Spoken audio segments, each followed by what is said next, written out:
যিহেতু আমি ৰাতিপুৱাৰ সময়ত ইয়াতে খোজ কাঢ়িবলৈ আহোঁ আৰু খোজ কাঢ়িবলৈ আহোঁতে আমি ইয়াতে খুব ধুনীয়া পৰিৱেশ আমি দেখা পাওঁ। আমি যিহেতু কালি বিশ্ব পৰিৱেশ দিৱস আছিলে 6 তাৰিখৰ দিনা আমি ৰাতিপুৱা ওলাই আহিলোঁ। ওলাই আহি পেলাই আমি দেখিলোঁ যে ইয়াতে চাওক ওপৰতে কাৰেণ্ট আছে, ওপৰত কাৰেণ্টৰ তাঁৰ লাগি আছে। কিন্তু আপোনালোকে এয়া চাওক, ইয়াতে গছ পুলি ৰোৱা হৈছে। এয়া চাওক, এয়া হৈছে আম গছ। আপোনালোকে জানে আম গছ কিমান ওখ হয়, আৰু এই আম গছ যদি ডাঙৰ হ'বলৈ হয় এই কাৰেণ্টত কোনফালেদি যাব? এই গছজোপা সেয়া চাওক, কাৰেণ্টত লাগি যাব। পিছত এই গছ পুলিডাল ডাঙৰ ওখ হোৱাৰ লগে লগে ইয়াক কাটিবলগীয়া অৱস্থা হ'ব। এয়া চাওক, আম গছ বহুত ওখ হয়, আৰু এই গছজোপা চাওক এনেকুৱাই হ'বগৈ। আৰু এই গছজোপাৰ নিচিনা যদি হৈ যায় তেন্তে এইজোপা কাটিবলগীয়া হ'ব নিশ্চয়। এই গছজোপা যদি বেলেগ ঠাইত যদি ৰোৱা হ'লে খুব ভাল হ'লে হয়, কাৰণ এই গছজোপা ভৱিষ্যতে ওখ হ'লে কাটিবলগীয়া হ'বই, নিশ্চিতভাৱে কাটিবলগীয়া হ'ব।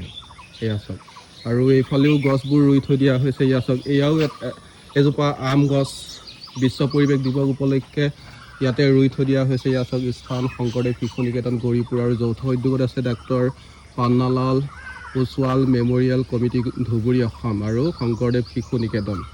এয়া চাওক, ইয়াতে আম গছ এজোপা ৰুই থৈ দিয়া হৈছে। এয়া চাওক, আৰু ওপৰতে লাগি আছে কাৰেণ্ট। আৰু এই আম গছজোপা ওখ হোৱাৰ লগে লগে নিশ্চিতভাৱে কেইবছৰমানৰ পিছত এই আম গছজোপা কাটিব লাগিব। কিন্তু এই গছজোপা যদি বেলেগ ঠাইত ৰোৱা হ'লে এই আম গছজোপা ভৱিষ্যতে বাচি থাকিলে হয়। আৰু এইবোৰ চাওক, কি গছ ধৰিব পৰা নাই, কিমান ওখ হ'ব ধৰিব পৰা নাই। তেওঁলোকে বিশেষ পদক্ষেপ গ্ৰহণ কৰিছে, বহুত ভাল কাম কৰিছে। তেওঁলোকে এইখিনি বহু দূৰলৈকে তেওঁলোকে এই গছবোৰ লাইন পাতি খুব ধুনীয়াকৈ ৰুইছে হয়, কিন্তু এই কাৰেণ্টটো আচলতে চাব লাগিছিলে তেওঁলোকে।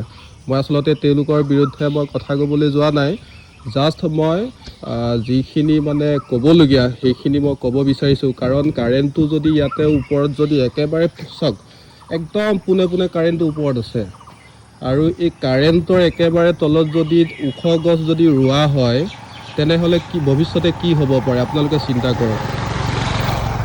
আপোনালোকে নিজে চিন্তা কৰক যে ভৱিষ্যতে কি হ'ব পাৰে।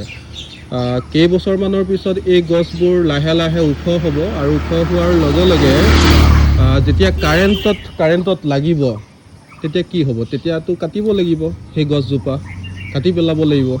গতিকে এই গছবোৰ যদি আমি বেলেগ ঠাইত ৰোৱা হ'লে, যিবোৰ ওখ গছ, আৰু মই চাপৰ গছবোৰ ক'বলৈ যোৱা নাই, যিখিনি ওখ গছ সেই গছবোৰ আমি বেলেগ ঠাইত ৰুব লাগিছিলে, য'ত কাৰেণ্টে ঢুকি নাপায়, তেনেকুৱা ঠাইত ৰুব লাগিছিলে। গতিকে মই তেওঁলোকৰ বিৰুদ্ধে মই যাব বিচৰা নাই, জাষ্ট মই যিখিনি মানে ক'বলগীয়া আচলতে, কাৰেণ্টৰ তলত ওখ গছবোৰ আচলতে ৰুব নালাগে, কাৰণ ভৱিষ্যতে সেইখিনি কাটিবলগীয়া হ'বই।